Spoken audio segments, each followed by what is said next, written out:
भ्रष्टाचार पे नंबर 1 है, अपराध में नंबर 1 है उत्तर प्रदेश।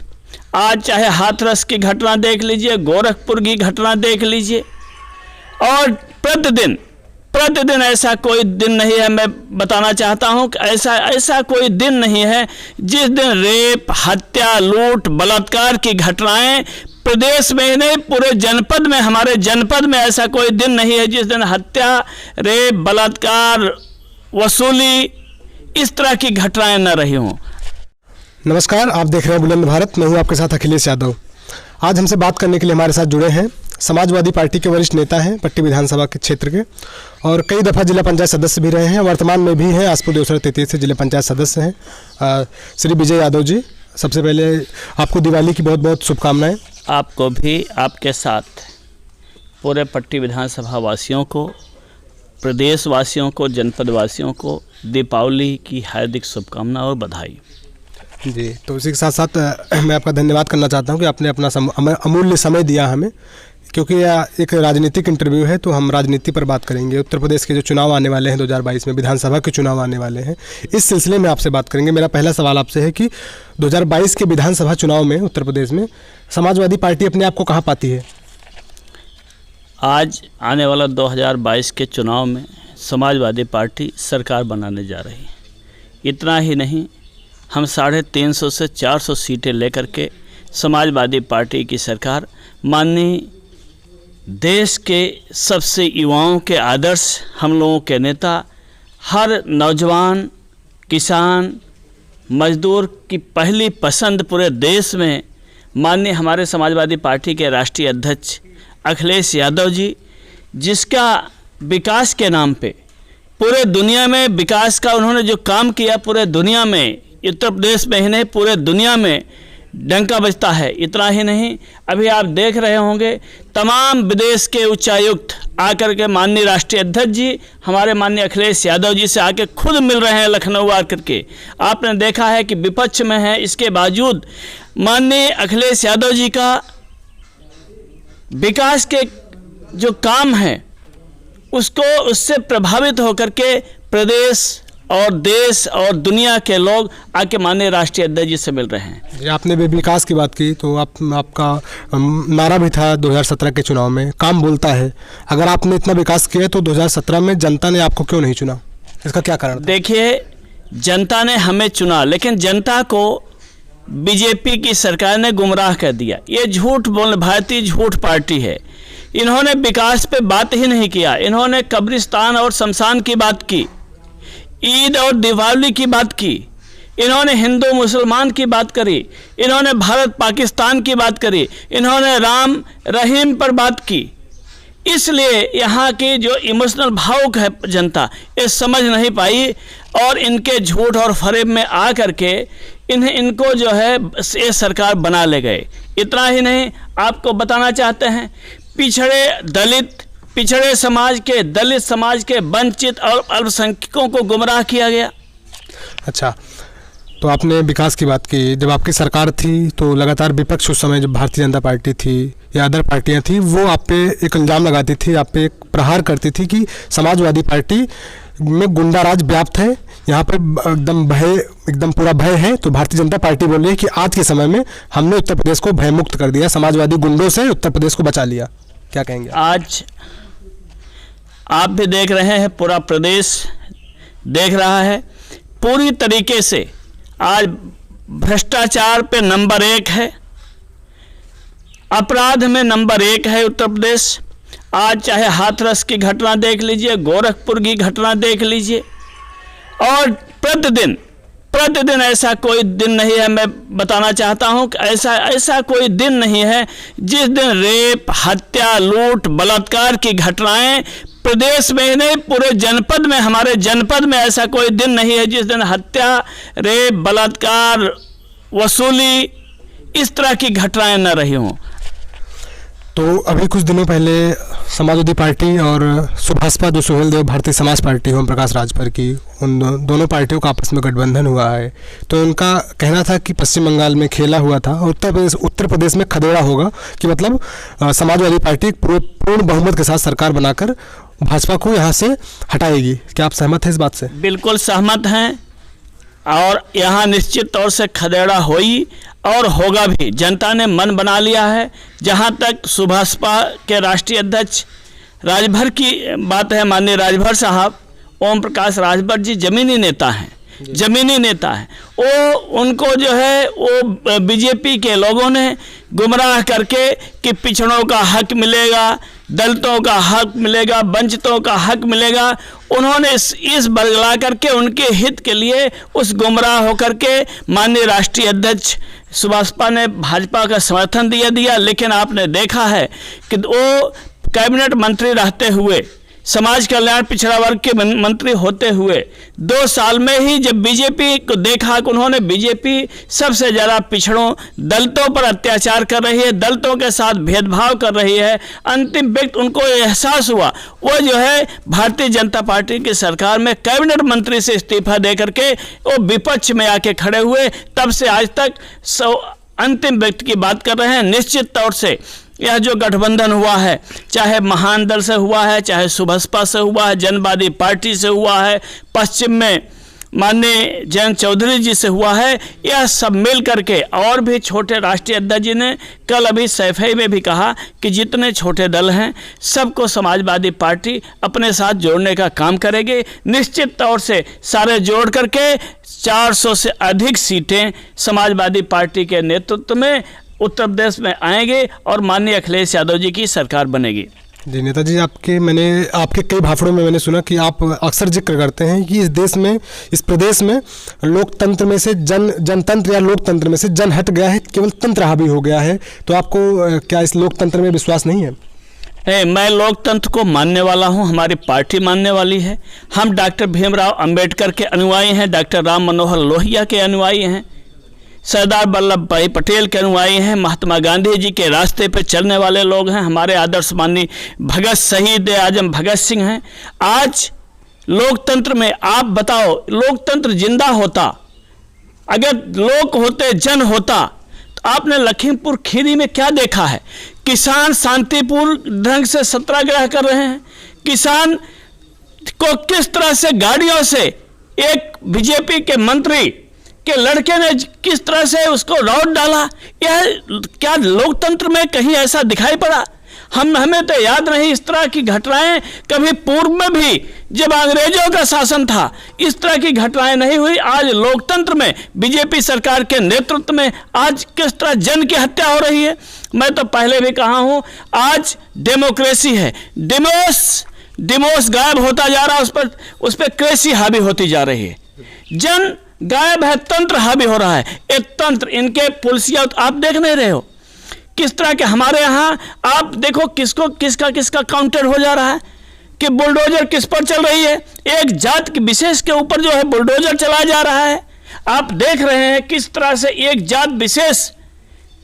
जी, जैसे आपने बुलडोजर की बात की, तो भारतीय जनता पार्टी कह भी रही है कि यह सरकार बुलडोजर की सरकार है, अगर माफिया है तो नहीं बचेगा, उस पर बुलडोजर चला कर उसको नेस्तनाबूद कर दिया जाएगा। उत्तर प्रदेश में उसका कोई अस्तित्व नहीं रहेगा, क्योंकि यह सरकार बुलडोजर की सरकार है। इस पर क्या कहेंगे आप? अखिलेश जी, अपराधियों के खिलाफ हम लोग भी हैं, समाजवादी पार्टी है। आपने देखा है कि हमारे माननीय राष्ट्रीय अध्यक्ष जी 2012 में बड़े बड़े माफिया समाजवादी पार्टी से टिकट चाहते थे। अगर पूरे उत्तर प्रदेश में कोई राजनीतिक पार्टी थी तो माननीय अखिलेश यादव जी के नेतृत्व में उन्होंने बैन लगा दिया कि आप अपराधी हमारे यहाँ नहीं रहेंगे, एक भी टिकट अपराधियों को नहीं दिए। लेकिन आज ऐसा नहीं हो रहा है।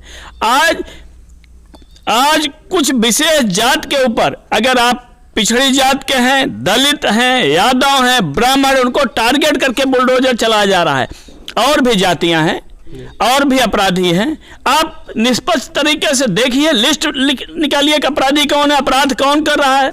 और दूसरी चीज, अपराधियों के ऊपर बुलडोजर चल रहा था। जो रोज हत्याएं हो रही हैं, रोज रेप हो रही हैं, बलात्कार हो रहे हैं, ये कौन लोग कर रहे हैं? मैं माननीय योगी जी से पूछना चाहता हूं कि जो इस समय प्रतिदिन हमारे यहाँ प्रतापगढ़ जनपद में, कोहरौल में आपने सुना होगा कि 2 भाइयों की, व्यापारी भाई थे, उनकी हत्या हो गई।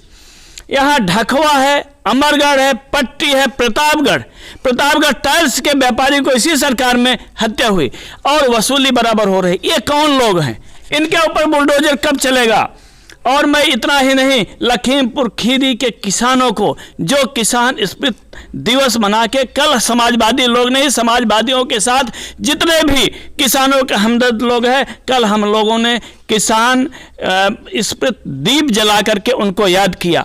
उनके लोगों के ऊपर जो ऐसे हत्यारे हैं जो गाड़ी चलाएं, उनके ऊपर बुलडोजर कब चलेगा, हम जानना चाहते हैं। जी बिल्कुल, आपका जवाब बिल्कुल जायज़ है। तो मेरा एक अपराध की बात की हमने अभी, तो आपकी जो सहयोगी पार्टी है सुभाषपा, इन्होंने, इसके राष्ट्रीय अध्यक्ष ओम प्रकाश राजभर जी ने कल एक बयान दिया कि हम मुख्तार अंसारी को टिकट देंगे। क्या आपको मुख्तार अंसारी अपराधी नहीं लगते? देखिए, अब सुभाषपा एक हमारी सहयोगी दल है जी। उनका व्यक्तिगत क्या मामला है इस पर मैं नहीं बता सकता। हमारे आज क्राइटेरिया क्या है, अपराध का क्राइटेरिया क्या है, अपराधी कौन है? बहुत सारे लोग, आज को मैं आपको बताऊं कि हम जैसे लोग जो आज तक किसी को एक शब्द नहीं बोले, हम लोगों के ऊपर 8-10 मुकदमे इस लॉकडाउन में हुए हैं, इस कोविड में लॉकडाउन में हुए हैं। 307, 302 की फर्जी मुकदमा हुआ। तो आप बताइए कि हम लोग अपराधी हैं? सरकार अपराधी तो सरकार बना रही है, तय कर रही है कि अपराधी कौन है। अपराधी तो सरकार बना रही है। तो आप मैं बताइए कि आप कुछ दिन पहले जेल से रिहा हुए हैं, आप भी जेल में कुछ समय तक थे, तो क्या कारण था कि आपको जेल जाना पड़ा? देखिए, यहाँ पे आसपुर देवसरा ब्लॉक प्रमुख का चुनाव था। चुनाव में हमारे लोगों को एजेंट तक बनने नहीं दिया गया। हम लोग यही मांग रखे कि लोकतंत्र है, लोकतंत्र में अगर हम चुनाव लड़ रहे हैं तो हमारा एजेंट अंदर जाना जरूरी है, जाना चाहिए। इसी पे हम लोगों ने देखा कि जो एक्चुअल बीडीसी क्षेत्र पंचायत के सदस्य थे आसपुर देवसरा में, वो वोट डालने जाने उनके जा ही नहीं पाए, उनकी जगह दूसरा कोई वोट दे दिया। जो बीडी सदस्य हम लोगों के पास आया कि बोला कि आप देखिए, हम वोट नहीं दिए हैं, लगा है, हम सर्टिफिकेट हम लोगों ने, हमारे पार्टी के और साथियों ने, एडीएम साहब आए, एडीएम साहब के सामने उस महिला को, मोहल्ले की बीडीसी क्षेत्र पंचायत के सदस्य थी, हम लोगों ने पेश किया। आप बताओ, ये वोट डालने गई तो इसको बता रहे हैं कि वोट पड़ गया है, तो इसकी आप जांच करा लीजिए। हम लोग केवल न्याय सत्याग्रह करके न्याय की बात कर रहे थे। हम लोगों के ऊपर जबरदस्ती पुलिस ने लाठियां चार्ज करके भगाया भी। इतना ही नहीं, जितने लोग आए थे सारे लोगों की गाड़ियां तोड़ दी पुलिस ने, बैन तोड़ दी। एक हमारे एक दुकानदार साथी थे वहाँ चौराहे पर, उनसे किसी पार्टी से कोई मतलब नहीं है, उनकी पूरी डेयरी तोड़ दी गई, बैन तोड़ दिया गया, मोटरसाइकिल तोड़ दिया गया, उनका घर तोड़ दिया गया। और पुलिस द्वारा, वो पुलिस का वीडियो भी हमने कप्तान साहब को, शासन को अवगत भी कराया, लेकिन उस पर कोई कार्रवाई न होकर के जो शांतिपूर्ण धरना दे रहे थे समाजवादी पार्टी के साथी, उनके ऊपर फर्जी पुलिस मुठभेड़ का मुकदमा दिया गया। उसी के तहत हम लोग जो है जिला पंचायत सदस्य हूँ, जिला योजना का चुनाव था, नॉमिनेशन करने गया था, वहां से पुलिस जबरन उठा करके ले गई और जेल भेज दी। जी, तो आप हमें यह बताइए कि अभी कुछ दिनों से जो कांग्रेस पार्टी है उसकी राष्ट्रीय महासचिव हैं प्रियंका गांधी जी, वो लगातार चर्चा में बनी हुई हैं। उनका एक जल्दी में ही एक बयान आया है, उनका जो घोषणा पत्र है, चुनावी वादे हैं, उन्होंने साफ तौर पर स्पष्ट कर दिया है कि जितनी भी पार्टियां हैं सब महिला विरोधी हैं, केवल कांग्रेस ही महिलाओं की हितैषी है और महिलाओं को वो आगामी विधानसभा चुनाव में 40% आरक्षण देगी विधानसभा सीटों में। तो उस पर आप क्या समझते हैं कि कैसे कांग्रेस का वोट बैंक बढ़ेगा, कि आप लोग महिला विरोधी हैं? अखिलेश जी, हमेशा समाजवादी पार्टी, आपको याद होगा, पंचायतों में आरक्षण महिलाओं का, दलितों का, पिछड़ों का जो आरक्षण पंचायत में है, माननीय हमारे नेता माननीय मुलायम सिंह जी ने सबसे पहले महिलाओं को पंचायत में आरक्षण देने का अगर कोई काम किया है तो माननीय मुलायम सिंह यादव जब मुख्यमंत्री थे उनके कार्यकाल में 1995 में लागू हुआ। हम हर वर्ग को, समाज का जो अंतिम तबका है, हम तो महिलाओं की हिस्सेदारी के पक्षधर हैं। हम हिस्सेदारी, हमारी सरकार ने समाजवादी, हमें डॉक्टर राम मनोहर लोहिया कहा करते थे कि जब तक हम बराबरी का दर्जा नहीं देंगे हमारा देश कभी विकास नहीं कर सकता। हम कांग्रेस के साथियों से पूछना चाहते हैं, हम जानना चाहते हैं, आप केंद्र और प्रदेश में 50-60 साल का आपका सरकार रही है, सरकार में रहे हैं, यदि आप आप आरक्षण आप उस समय क्यों नहीं 40% दे दिए? आज अगर आप दिए होते तो आज ये स्थिति होती क्या? आज जब चुनाव है, सन्निकट 2022 का चुनाव देख रहे हैं कि समाजवादी पार्टी एक तरफा सरकार बनाने की तैयारी कर रही है, बनाने जा रही है। यहाँ का गरीब, कमजोर, किसान, मजदूर, अल्पसंख्यक, दलित, वंचित, पिछड़ा और इंसाफ पसंद हर जात के लोग समाजवादी पार्टी के साथ खड़े हैं। ऐसे में आप समाजवादी पार्टी को कमजोर करने के लिए कांग्रेस एक सुगुफा छोड़ रही है। ये कभी आगे रही है, ये क्यों नहीं 40%? अगर ये 40% नहीं, पंचायत में आरक्षण कांग्रेस की केंद्र में सरकार थी, क्यों नहीं दी? माननीय मुलायम सिंह यादव जी ने पंचायतों तक में आरक्षण, महिलाओं को 33% आरक्षण देने की समाजवादी पार्टी की सरकार में हुआ है। जैसा कि आपके क्षेत्र के ही वरिष्ठ नेता हैं, कांग्रेस के नेता हैं रामलोट यादव जी, उन्होंने मुझसे बात करते हुए कहा कि समाजवादी पार्टी ने काम तो किया था, लेकिन उसके सरकार में गुंडा राज बहुत व्याप्त हो गया था, गुंडाई चरम पे थी। इस पर क्या कहेंगे आप? समाजवादी पार्टी के सरकार में एक भी, मैं खासकर प्रतापगढ़ पट्टी की बता रहा हूँ, एक भी प्रधान बीडीसी आम जनता के खिलाफ कहीं कोई एक अन्याय हो, एक अन्याय ला दीजिए, मैं राजनीति से संन्यास ले लूँगा। चैलेंज करता हूं कि एक भी किसान, मजदूर, कोटेदार, प्रधान बीडीसी के साथ नाइंसाफी। आज क्या हो रहा है? आज इस सरकार में क्या हो रहा है मैं आपको बताना चाहता हूं, और आप जानते भी हैं अखिलेश जी कि पट्टी विधानसभा में अकेले आम लोगों के ऊपर कम से कम 1000 आम लोगों के ऊपर फर्जी मुकदमे किए गए, दबाव बनाए गए। आज पट्टी में कितनी कितनी बड़ी घटनाएं हुई, आप देख लीजिए। धुई गोविंदपुर में कैसी घटना हुई, गांव के गांव आज भी वहां जो महिलाओं को चोट लगी है आज भी उठ नहीं पा रही हैं। जानवर, घर सब तोड़ डाले गए, फूंक डाले गए। आज कैसी बात करते हैं? उत्तरास की घटना, अभी 150 से 200 लोग आज गांव से फरार हैं। पूरे गांव में उनके जानवर को खिलाने वाला कोई नहीं है। आसपुर दोसरा ब्लॉक प्रमुखी के चुनाव में 161 लोगों को ऊपर नामजद किया गया, 250 लोगों को ऊपर अज्ञात किया गया। किस तरह गांव, आज पूरा क्षेत्र, यहाँ 20 गांव के लोग आज बाहर, आज दीपावली नहीं मना रहे हैं, फरारी काट रहे हैं। आज दीपावली का दिन है, दीपावली में आज होना चाहिए। आज बताइए एक किसकी बदौलत कौन कर रहा है? आज दीपावली अपने घर परिवार में हम नहीं रह सकते। दीपावली में एक तरफ जो है बाबा जी की सरकार अयोध्या में 9 लाख दिए जला रही है, और एक यहाँ कम से कम 500 ऐसा परिवार है वो अपने परिवार से गायब है, फरारी काट रहा है, और पूरी तरीके से फर्जी तरीके से। जी, मैं आपसे एक मेरा और सवाल है कि भारतीय जनता पार्टी बोल रही है कि जब से हमारी सरकार है 2014 के बाद से किसानों की आय दोगुनी हो गई है। हमने किसान सम्मान निधि के नाम पर प्रतिवर्ष किसानों को 6000 रुपये दिया है, जो पहले नहीं मिलता था सरकार किसानों को। तो किसान आज के समय में, किसान उत्तर प्रदेश में संतुष्ट है? किसान, उत्तर प्रदेश का किसान 1 साल से दिल्ली के बॉर्डर पर पड़ा हुआ। उत्तर प्रदेश का किसान सारी कोऑपरेटिवों में लाइन लगाया है, डीएपी और खाद नहीं मिल पा रही है। इतना ही नहीं, आपने अभी देखा है ललितपुर झांसी में आत्महत्या कर लिया किसान। किसान की आय दुगनी करने वाले लोग एक किसानों की हत्या करवा रहे हैं। किसान आज आत्महत्या कर रहा है। किसान की स्थिति यह है कि आज उनकी आलू की फसलें बोनी है, अरहर, चना, दलहन की फसलें बोनी है, उनके पास डीएपी और खाद नहीं मिल रही है, और जो लाइन लगा रहा है उसके ऊपर लाठीचार्ज किया जा रहा है।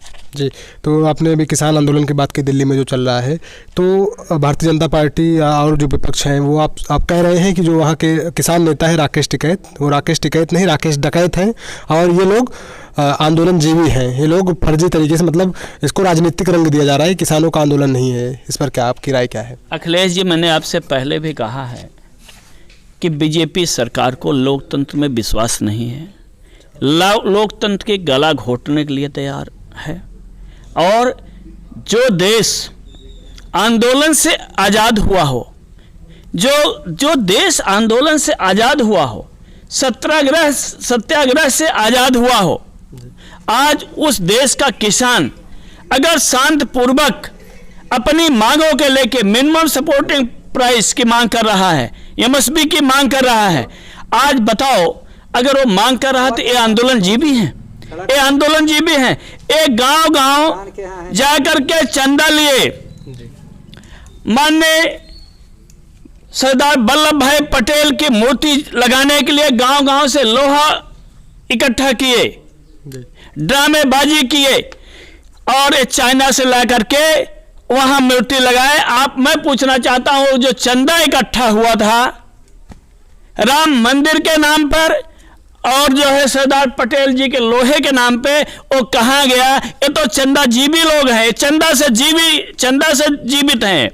ये आंदोलन जीवी कह रहे हैं। वो तो देश के अन्नदाता हैं, हमारे पेट भरते हैं, हमारे भगवान है। वो किसान हमारा भगवान है। जिस दिन किसान नहीं रहेगा हम लोगों का अस्तित्व खत्म हो जाएगा। जी, जैसा कि आपने अभी चंदा जीवी की बात की, जैसे कि पिछले लॉकडाउन में आपने देखा होगा दूसरी लहर में कि लोगों की जो मृत्यु हुई थी वो ऑक्सीजन की वजह से हुई थी, लेकिन भारतीय जनता पार्टी का दावा था कि ऑक्सीजन से किसी की मृत्यु नहीं है। ये सवाल आपसे इसलिए पूछ रहा हूँ कि आप भी कुछ दिनों तक कोरोना पीड़ित थे, तो आप हमें अच्छे से बता सकते हैं कि वाकई में क्या ऑक्सीजन की वजह से जो जितने मरीजों की मौत हुई थी कोरोना पीड़ितों की मौत हुई थी, क्या ऑक्सीजन की वजह से हुई थी? हमारे इतना ही नहीं, आपने कोविड की याद दिला दी।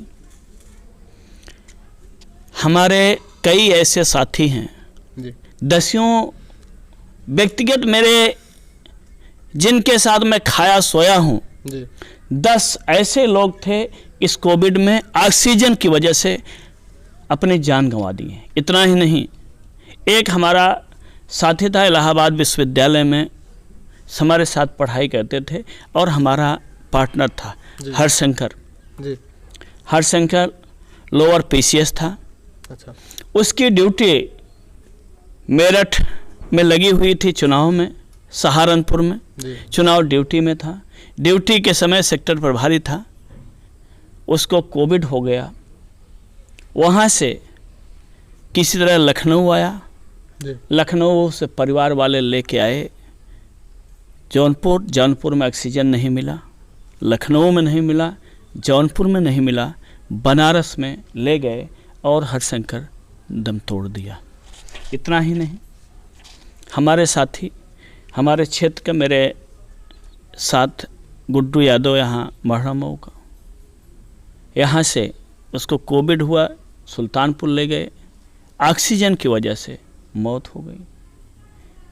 कोटिया के ओम प्रकाश यादव जी हैं, अभी मास्टर साहब आए थे, उनको इलाहाबाद में केवल ऑक्सीजन मिल गया होता तो जान बच जाती। हमारे इतने बहुत सारे ऐसे लोग हैं कि यहाँ मैं व्यक्तिगत जानता हूँ और उनको श्रद्धांजलि भी देता हूँ कि आपने याद करा दिया। बहुत दुखद कि कम से कम 10-15 लोग ऐसे हैं जो मेरे सन्निकट रहते थे, आज कोविड की वजह से, ऑक्सीजन न मिलने की वजह से जान गंवा दी। हम उस समय, मैं भी कोविड में था, चुनाव चल रहा था। आपको बताऊं, हमारे भाई, हमारे परिवार से 3-4 लोग कोविड हैं।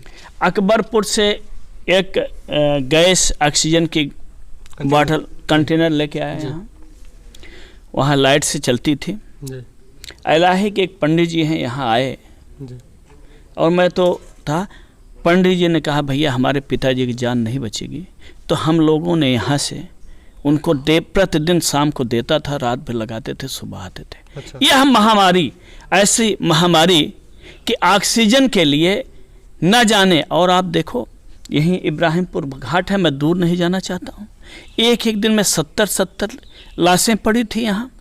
उनको लकड़ी नहीं मिल पा रहा था, वहाँ पे लोग लकड़ी घर से ले जाते थे, मतलब जलाने के लिए इतनी लाइनें लगी थी। आपने देखा नहीं गंगा जी किनारे कितनी लाशें ऐसे निकली? ये कौन लोग थे? ये तो आज तक डाटा नहीं दे पाए।